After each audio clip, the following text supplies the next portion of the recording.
Whether young or old, rich or poor, healthcare is integral to any country and to any country's citizens. And ensuring a country has an efficient, effective, and well-functioning healthcare system is key. Therefore, we are extremely happy that you brought us here today, Dr. Martina and your colleagues, to talk about how we can improve Malta's healthcare system moving forward. So the key problem we've identified here is, my colleagues Colton, Ali, and Jordan are here with me today. The key problem we've identified here is how can we maximize healthcare value for Malta?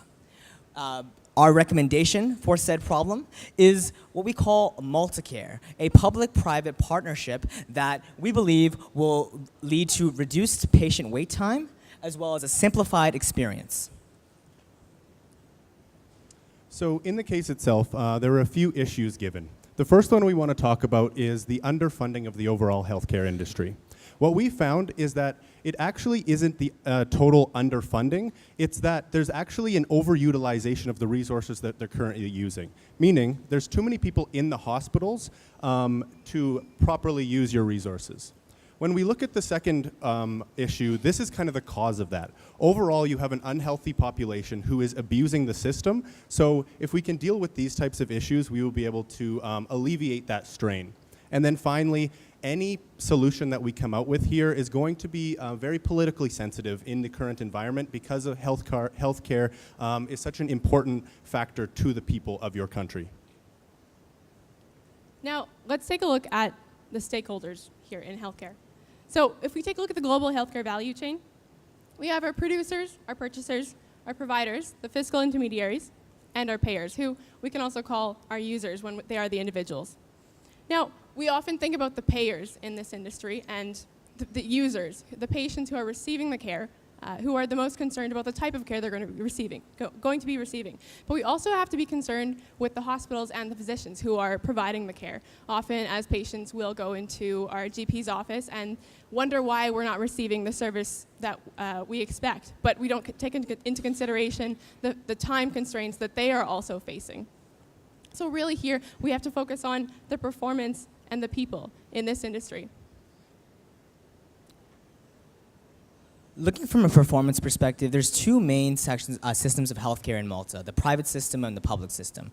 The private system, the main mission of the public system, the main mission of the public system is to maximize the quality of care by an efficient use of resources. The pros of the system are that it's open 24/7 and there's little financial barriers to coverage, so it doesn't really matter if you're rich or poor, you can access healthcare. But some of the main problems of the system are that it's overcrowded right now, there's an overutilization, there is a shortage of doctors and nurses, and finally, there's a lack of awareness of cost. And what we mean by that is that individuals are automatically sent from their GPs to hospitals without really understanding whether they have an emergency scenario or not. So we have a lot of people in these hospitals that don't need to be there. Likewise, from the private system, the mission is to maximize shareholder value by selling healthcare and related services. The pros of the system are they're efficient and there's a streamlined patient experience, but this profit motive has led to some problems in the sense that some doctors are over-prescribing or prescribing expensive medication to make up more profit in that regard. Now, we have to focus on Malta specifically, as they have a very unique economy and a very unique country. Now, the country itself only has a population of less than 500,000. Much of the revenue comes from tourism, and they actually have 4 times their population enter the country in tourism. So the people that they're actually caring for is quite small, yet there's a lot of traffic within the country. Now, here they have a public and a private system with 8 hospitals in the public and 3 in the private. They have a very high load rate where there's 85% of the beds being used up. And 70% of these are self-referred. And so they may not need to be at the hospital, but that's where they've chosen to go to seek their need initially. Now, as well, external factors for this country here. So there's a strong history of medical treatment within Malta. but recently it's been suffering due to the trends of alcoholism and severe obesity. Now, we're seeing that these trends are going to increase the load factor on the country over the next coming years, and it's important to address these factors. As well, there's high unemployment rates. And there's low education. People are continually dropping out of classes, and so it kind of creates this environment where the people that are paying for the services here, the taxpayers, are not necessarily the ones receiving the most service, where the users are not paying the taxes for the services they're actually provided. So, taking a look at some numbers here, and specifically we chose to focus on the slide, the tax portion of funding for the healthcare system, which does contribute to 69% of the overall funding for the healthcare system. So it's coming from these two different classes, the employed and then the self-employed. And so we can see on average per person, for people that are employed, it's coming to about 5,000 euros per person, and then for the self-employed, it's just about over 2,000. When we looked at the world average of the costs that people are putting into medical care, whether it's from their checks or from employers, it's only at about 630 euros per person. So we can see from this slide that Malta actually has quite a large funding in the healthcare on average compared to the rest of the world. Now we thought of why is underfunding a case if it's on average quite a bit higher than the rest of the world. So we looked at, sorry, wrong slide here. Here we go. So we looked at the fact that there's a 56.5 dropout rate of citizens from secondary education. And what we were given is that this is leading to diminishing happiness and satisfaction. And so what we assumed from this is that, and with the stats also given, that there's an increased likelihood of unemployment because you don't have the qualifications to get a job, and if you are employed, it's going to be a low-income job. Next, it's also uneducated people don't know about the health risks and concerns and how to stay healthy, which leads to the obesity problem and then the drug and alcohol abuse. So this all being said, there's a high number of people utilizing the healthcare system, these people that are abusing drugs, abusing alcohol, and that are obese, that are not necessarily contributing to the healthcare system as much. Either they're unemployed and they're not paying any taxes at all, or they're employed and they're paying a very low, because it's only the 10%, a very low portion into this healthcare system, yet they're utilizing the most amount. And so then people who are paying high into this, they are now paying high into this system, but they don't want to use the system because it's so slow, because it's so overpopulated. So now these people that are paying high are also going to be going to these private clinics so that they can have a better experience. So they're doubling almost their pay. So we looked at a few different alternatives that you gave us. Integrating the systems, separating the systems, and PPPs. So we chose to look at integrating the system as becoming one public utilized system. Separating the system is kind of remaining status quo where you are right now, but improving the systems within.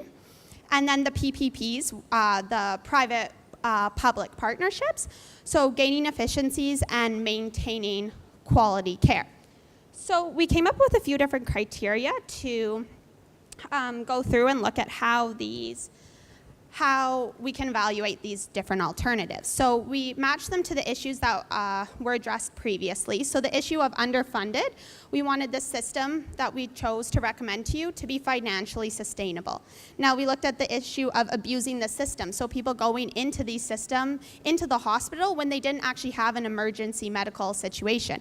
So we wanted to reduce patient load on the hospitals to help with this. And then the politicized issue, so we want this plan to be socially acceptable within the country so that it's accepted by the citizens, by the government, by any parties that are involved in this.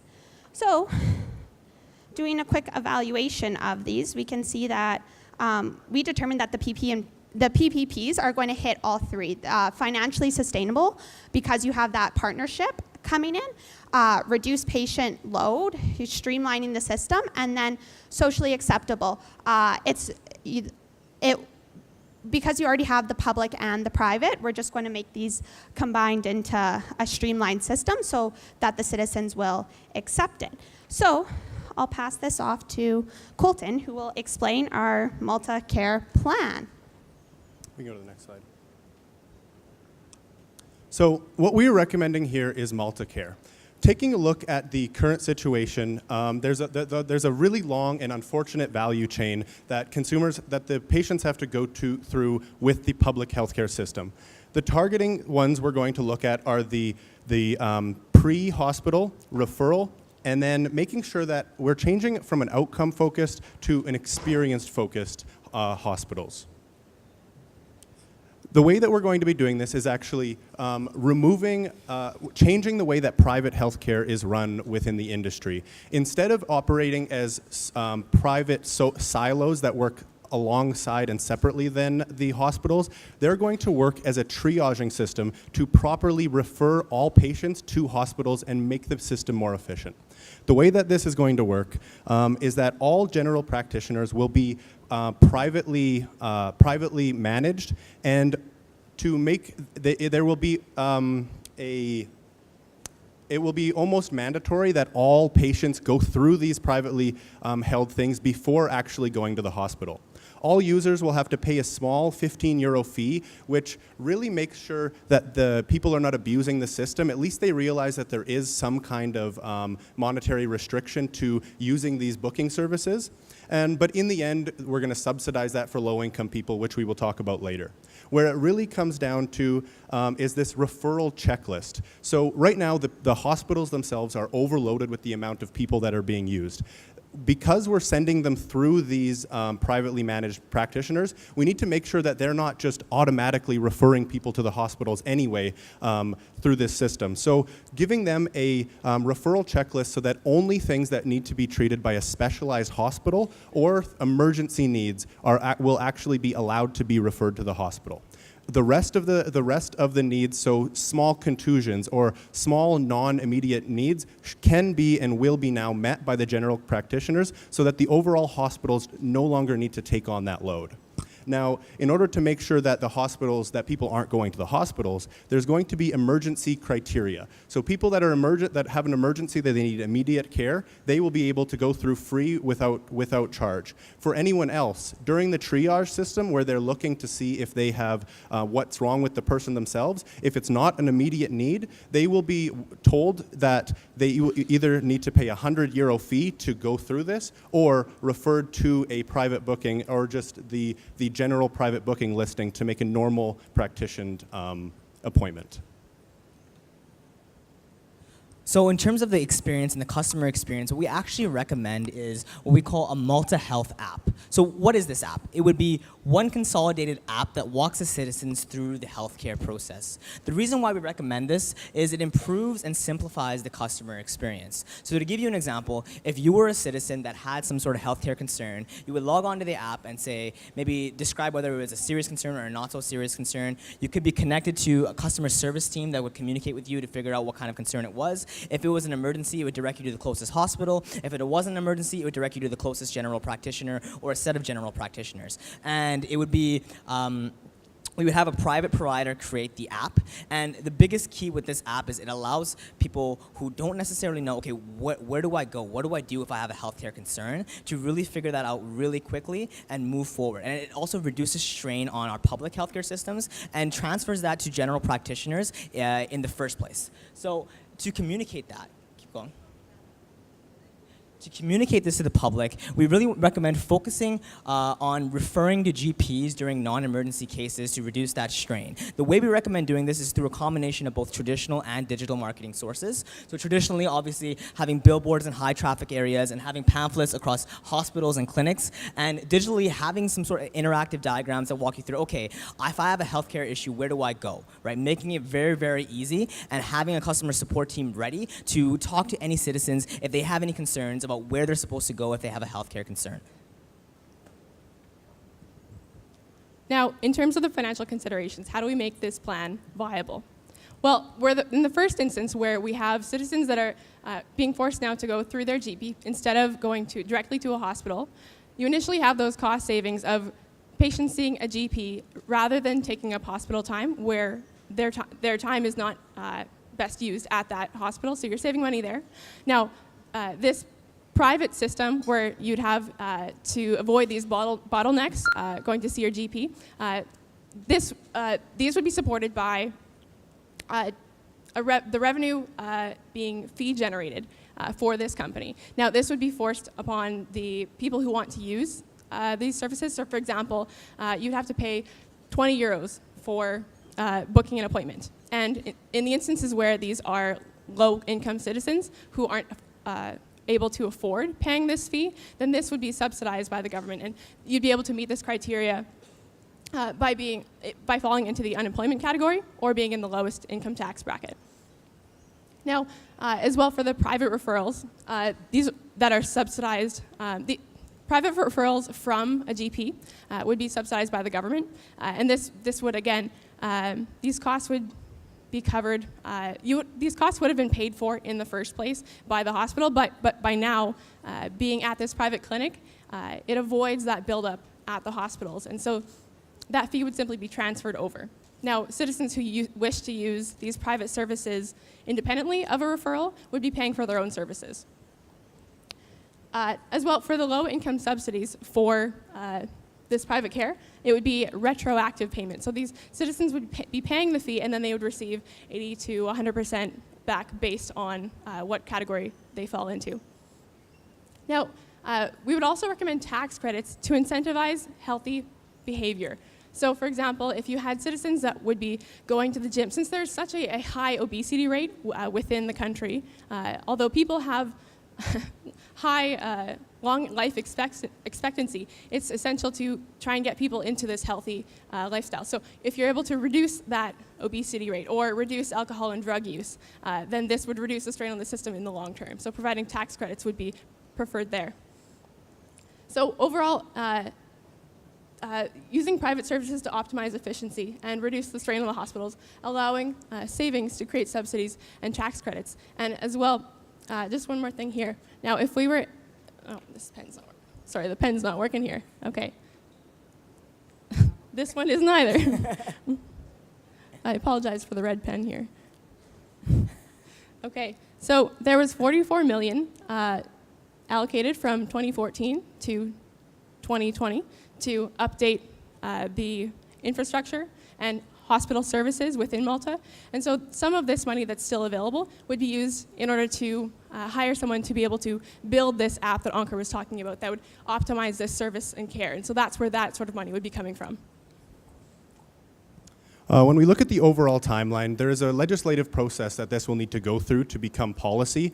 And we recommend that we foresee that happening at a 6-month point. And during this time, you should be doing a PSA to inform the public that they will now have to be going through the GPs. After the year point, this is where you can install the emergency criteria so that people now are forced to go to the GPs or receive that charge. And there's a small mitigation to a risk here in that if there's large-scale public backlash to having to be paying these booking fees, you can wait about a year after the initial emergencies to actually put these fees in and focus on those public servant announcements and continue them on to the future.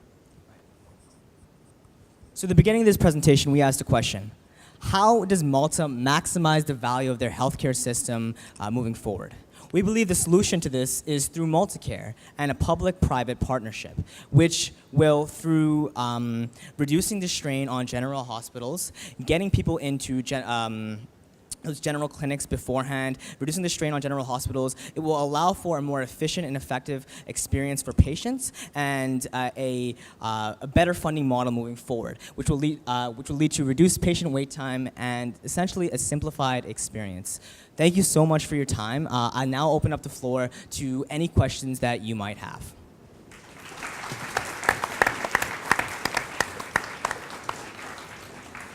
Thank you very much, and you may now proceed to the Q&A session. Thank you very much for your very good presentation. It strikes me that one of the big topics that you're trying to big actions is to move a lot of the load towards the GP. Right. can you talk a little bit about where these GPs are actually coming from? We have a shortage of doctors. It's very often not the most attractive part of the medical profession because you don't earn much. So I'd like to hear a little bit of how we actually achieve this in our little island. So part of this, the benefit of having so many tourists come to your country is that you're able to showcase your country in different ways. Now, your country also has a strong medical school and a very well-known very proud history of your past experience. Now, if there was some time and effort put into marketing the medical school while tourists are coming to see the country and reaching out externally to outsiders to come in and understand the culture and the country and work at these firms, then that could be a source of But GPs. isn't that a decade away from now? If I now start to recruit students that potentially could become GPs at some point.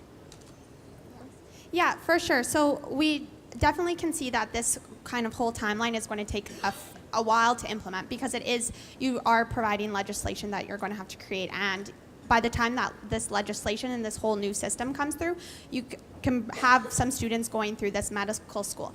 Additionally, with the question of how, why if GPs want to work in this, we can see that there's going to be more coming to the hospitals, the GPs because they're not utilizing the hospital. So you can see that this is going to be a very big benefit for them. So how you can market this is that a lot of GPs are paid per patient, and so because you're streamlining the system and sending all the patients to the GPs first, you can advertise that this is a very high profitable place to be because you're going to have a lot more patients coming through the system now. I also like to get clarification about GPs. The GP system is not new, you know. The NHS, for instance, uses I think in Canada you also have a GP system, if I'm not mistaken. Question one, does the patient going to a GP need to pay a fee? And how much is that?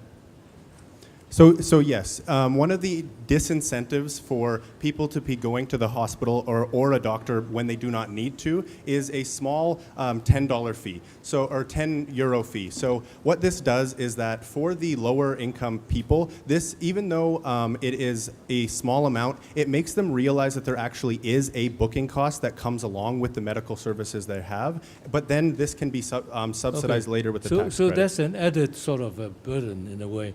Secondly, GPs are not the kindest people at night, in the middle of the night, or at weekends. How do you deal with this? I remember I was in the UK many years ago. I had a really bad colleague, and I'm a medical doctor, you know. I phoned my GP, and after 10 minutes of conversation, he says, just have some saline, you know, drink some saline.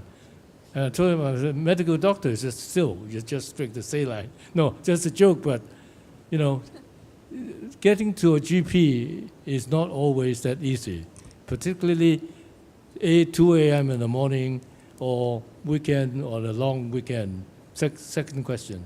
That is an excellent consideration. And so with the operating hours of the hospital, this is a very important feature. So currently you offer 24-hour services and have an unfortunate load of patients during the hours that GPs are available. So in the emergency criteria... Yeah, those are okay. Emergency, you can go straight. Yes, Yeah. and it would also include But these are sort timing. of a gray area, you know, where there's a colic.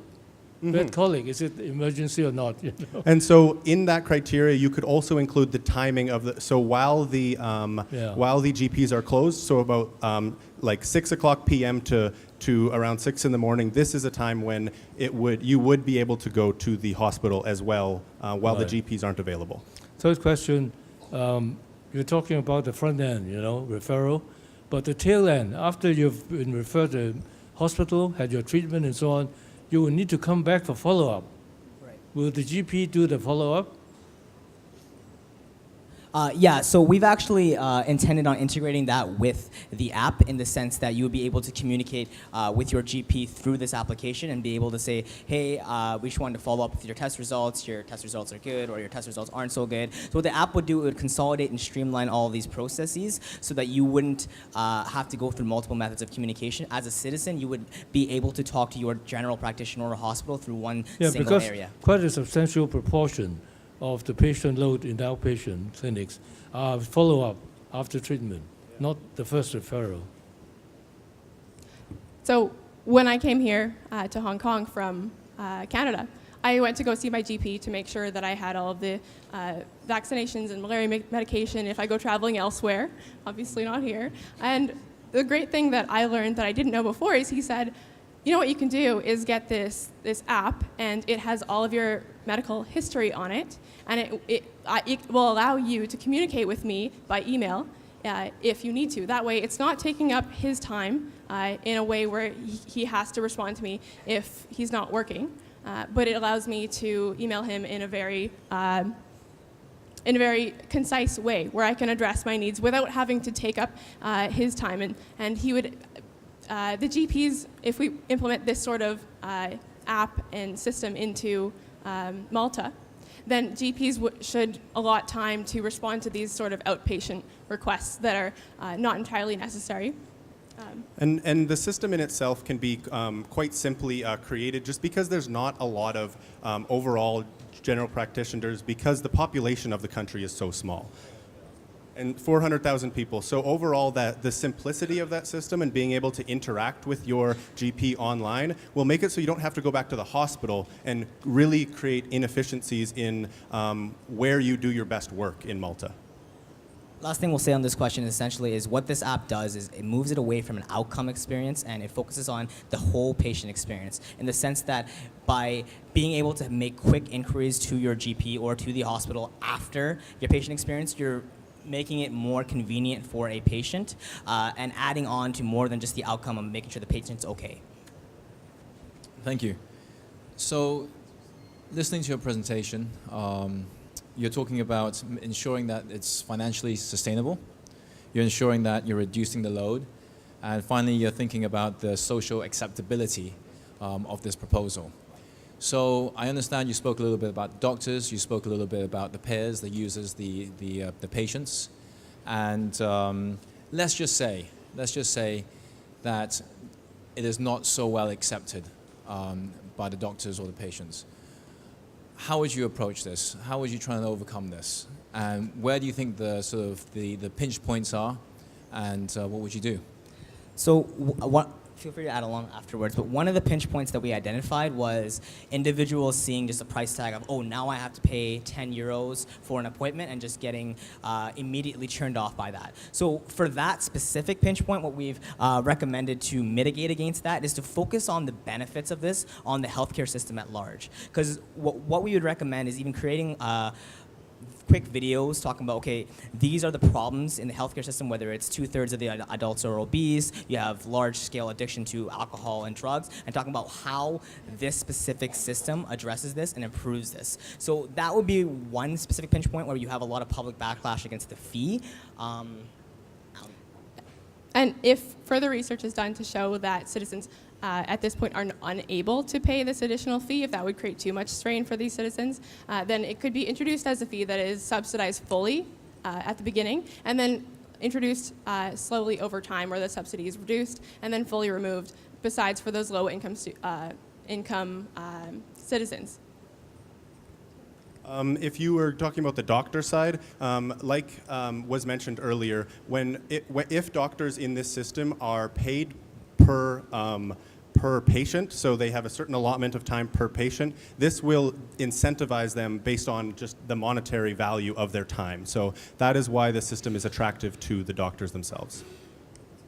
And then going on to the hospitals themselves, right now the hospitals are so overloaded with people that don't necessarily need emergent care. So we foresee this plan as the hospitals are going to be very happy with this, as they're going to be dealing with the emergent care as opposed to just walk-ins that maybe have a common cold. You did a very nice job sort of outlining the different options. So there's an integrated option, a separate option, and the PPP. I wasn't quite clear in the end what the public-private partnership here is, and also what we're doing with the private hospital sector in your recommendation. So with the PPPs, well, the first option there of keeping them separate would be we are not doing that because we are making more of an integrated system, but changing those private practitioners to be more of the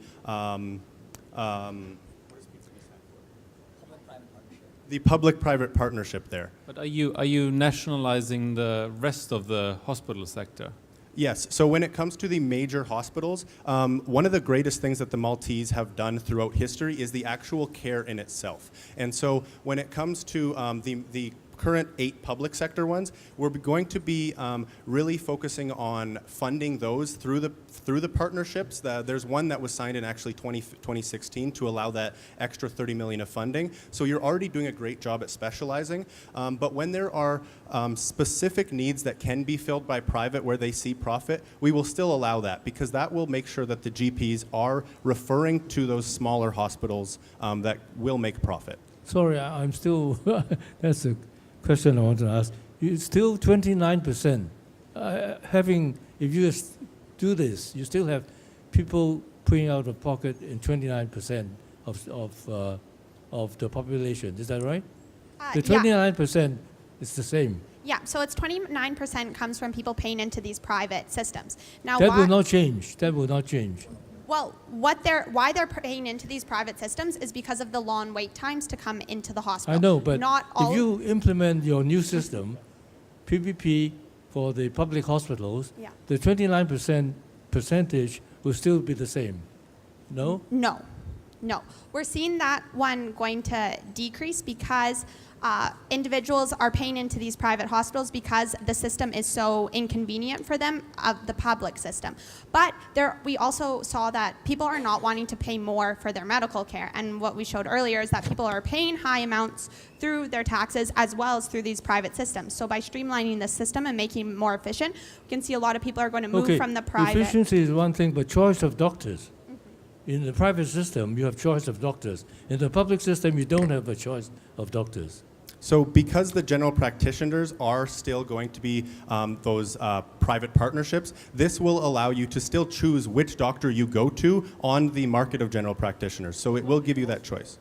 So once you get to the hospital, working with your general practitioner to find a recommendation that works for you, as long as it fits the criteria that are outlined to make sure it is worth going to the hospital in the first place. So there is a possibility of some sort of choice even in the hospital. Yes, that is very important because now that we've decreased the loads, they will be capacity. But it will be very difficult in a public hospital to allow choice of doctors because, 90% of people want Dr. A and 10% Dr. B, So for that, so you do have those private hospitals that still, yes, that still could exist. So what this would be is that individuals going to the GP from there, if they want to use then that public portion of the hospital streamline, they can, but if they choose to go from the GP to the private and still pay the additional fees, that is still allowed for them. So overall, again, going to the question is how the doctors from the private sector will perceive this. Let's say they don't perceive it so well because they have some things at stake. How do you envision that you'll be able to convince them that this is so great? So how we see this is that if there are referrals from a GP to a private clinic for some kind of specialized need, then there would actually be business coming into those private sectors that would be paid for by the government. And then as well, there would still be people that would be able to choose their own private service, but really it would be the fact that they could potentially see more care and more patients and therefore increase those revenues. So one more. So I'm running for re-election in 2 years from now. How do I get the population along? Because this is clearly something that will make you very unpopular. I actually disagree that this would make you unpopular because what this allows is the people that are currently living there to actually receive health care with a much better experience and have to pay less, because it's the people who are currently double paying. Thank you very much. Thank you very much.